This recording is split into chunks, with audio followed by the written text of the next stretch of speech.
성심사에 스님 오셨잖아요. 원대 스님도 오시고 스님 많이 오시잖아요. 그때 제가 이제 저희 마당에 있었는데 스님들이 다 이제 끝나시고 좀 나오실 때 그때 제가 어떤 이렇게 그냥 저 한이씩 막 일어나 가슴이 뛰고 너무 좋더라고요. 그래서 사람들마다 다 기가 있구나. 나 이렇게 살면서 저렇게 단체적으로 저렇게 좋은 길을 내실 수가 있나.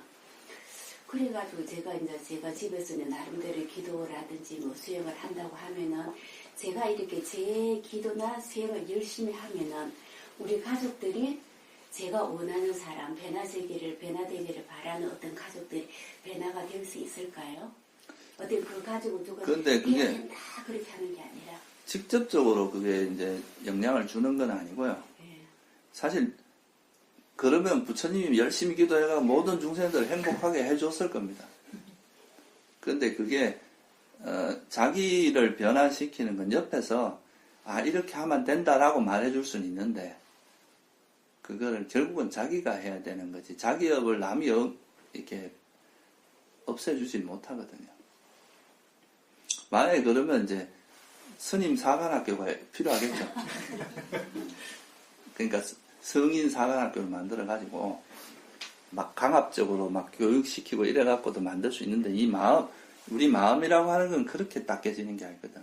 자발적인 그게 있어야 되고요. 옆에서 강제로 이래 할 수 있는 건 한계가 있어요. 그래서 보살님이 열심히 기도하시면 이제 제 경험으로 보면 우리 모친이 이제 내가 무슨 일이 있으면 뭐 맨날 그 새벽에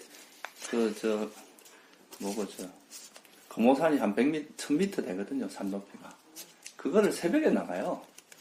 새벽에 가서 막 기도하고 오고 이러면, 그러니까 미안해서라도 내가 더 열심히 하게 되고 이런 게 있거든요. 그러니까 그런 효과는 있을지 몰라도, 내가 기도한다고 뭐 시험 잘 되고 이러면, 우리 불자들 다 기도하잖아요. 왜 떨어지는 사람이 있고 붙는 사람이 있겠어요.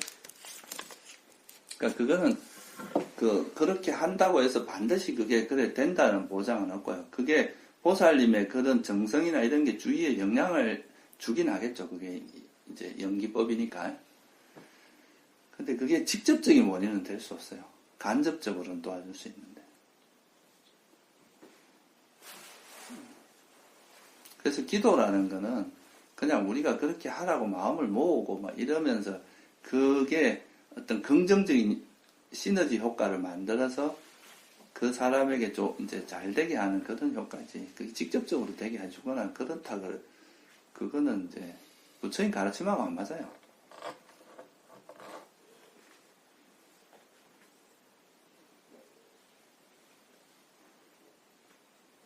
근데 이제 인간이 좀 약하고 그러니까 이제 그런 거에 자꾸 의지를 하려고 하는 거죠. 그리고 또 보통 부모님들이 그런 거는 자식이나 가족에 대한 애착이 있으니까 이제 이렇게 함으로써 그래도 안 하는 것보다는 좋은 거는 분명하거든요. 그게. 그것도 일종의 자해수행 같은 거라서. 근데 욕심이 없이 해야 자해수행인데 보통 욕심이 들어가거든요. 그게. 그러니까 이제 그런 식으로 하긴 하는데 그 엄밀하게 말하면은 그게 그렇지는 않아요. 근데 어떤 그래서 저는 단지 그 사람이 다른 모든 조건을 두고 단지 마음이 행복했으면 좋겠다. 그 조건만을 둘 때도 그것도 욕심이 될 수 있나요? 그러니까 보살님이 아무리 기도를 해도 그러니까 자식이 그게 이제 마음이 만약에 무슨 문제가 있으면 어쩔 수 없이 그래 된다는 거예요. 조건이 만약에 누구한테 얻어맞았을 때 마음이 평하진 않을 거 아니에요. 그러니까 뭐 어떤 예를 들어서 뭐 회사에서 잘릴 수도 있고 뭐 어떤 누구하고의 싸움도 있을 수 있잖아요. 그런데 그게 보살님이 기도만으로 그런 문제가 해결되지는 않을 거 아니에요. 그러니까 그거는 이제 모든 부모님의 바람이긴 하지만 그게 이제 기도한다고 해서 반드시 그래 되지는 않는다는 거죠. 그렇다고 뭐 기도가 의미 없다는 게 아니라 그러니까 이제 사실은 그렇다는 거예요. 우리가 뭐 어릴 때 산타가 온다 이런 걸 뭐 그 동심을 구태여 깰 필요는 없지만 실제 그런 건 아니잖아요, 그게.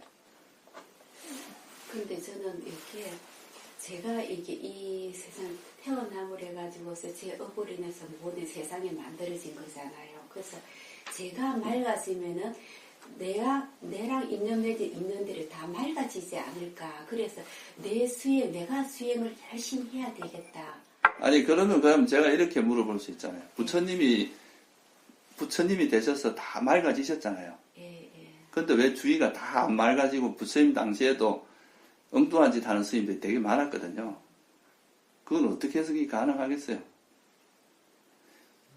그러니까 내가 생김으로써 그러니까 세상이 만들어진다는 건 보살님이 세상을 만든 게 아니라 보살님이 태어나면은 보살님한테 인식기관이 생겨요.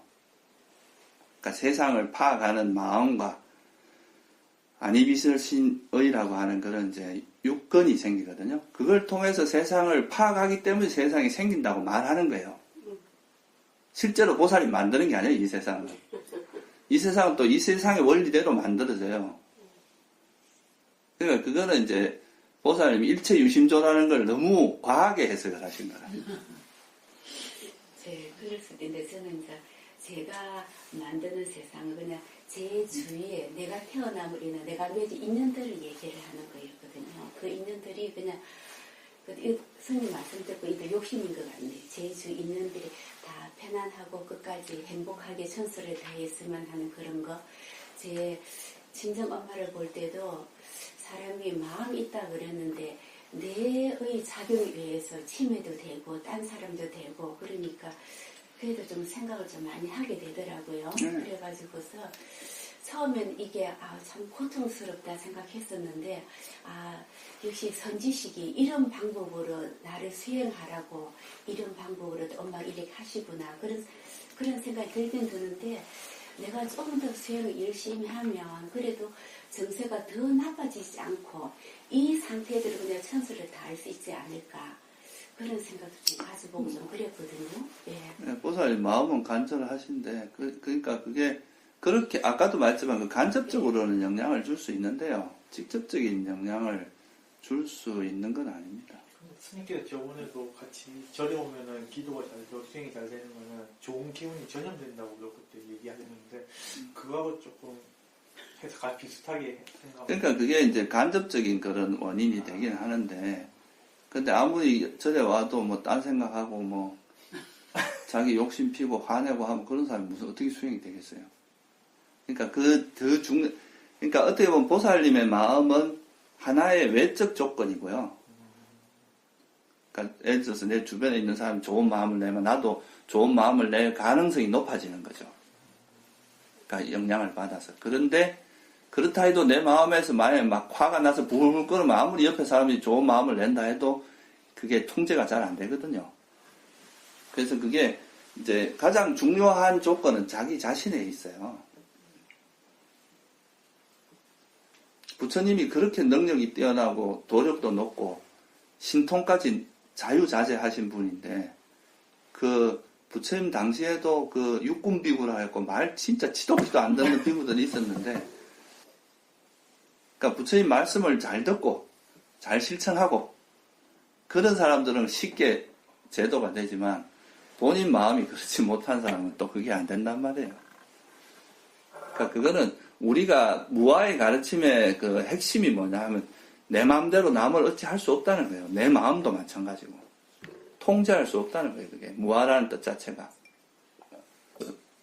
내가 만약에 정말 그런 아가 있고 천지 창조에 그런 게 했다면 내가 진짜 말 그대로 하나님이 있고 하나님 피조물 하나님이 너 괴롭지 마 하면 안 괴로워야 되잖아요. 넌 영원히 행복해 하면 행복해야 되잖아요. 근데 현실은 안 그렇거든. 그게 이제 부처님께서 말씀하신 무아의 내용이에요. 무상하잖아요. 그러니까 무상하다는 건 사라질 수밖에 없는데 예를 들어서 내가 죽을 수밖에 없는데 안 죽고 싶어요 안 죽고 싶어요라고 아무리 애를 써도 그게 안 죽어지진 않아요. 시간을 조금 늘릴 수 있을지 몰라도. 그러니까 그런 게 이제 내 마음대로 통제가 안 된다는 거거든요. 그러니까 이런 조건 따라 형성된 법은 부처님조차도 돌아가셨잖아요. 그래서 부처님께서 열반하시면서 하신 말이 뭐, 형성된 법은 소멸되기 마련이다. 이 세상에 있는 모든 이 법들은 다 조건에서 만들어진 법인데, 조건에서 만들어진 것인데, 이거는 아무리 내가 발부둥 치고 사라지지 말라, 멈춰라, 제발 좀 머물러 달라고 한다 해도 그래 안 된다는 게 진리예요. 그걸 알면 거기에 대해서 더 이상 애착을 안 가진단 말이에요. 근데 그래도 영원하지 않을까, 그래도 뭐가 내가 마음대로 될 수 있지 않을까라고 기대를 하면서 하는데 그런 거는 이제 실제로는 그래 안 된다는 거죠. 제가 뭐 보살뭐 그냥 위로해드릴 수도 있는데 근데 그래서 여기는 진리를 뭐 그래도 이제 부처님이 어떤 말씀을 하셨는지 그런 거를 이제 그러니까 그걸 있는 그대로 아는 것이 중요하거든요. 그러니까 우리가 이제 그런 좋은 마음으로 가족들이 그렇게 되기를 바라는 거는 당연히 그런 마음을 가지고 다들 그래 하는데 현실적 근데 그래 하다가 만약에 이제 뜻대로 안 되면 더 고통스럽거든요. 왜 내가 이렇게까지 했는데 안 되냐 뭐 이렇게 하면서 또 그거를 원망하고 이런 마음이 일어나기 때문에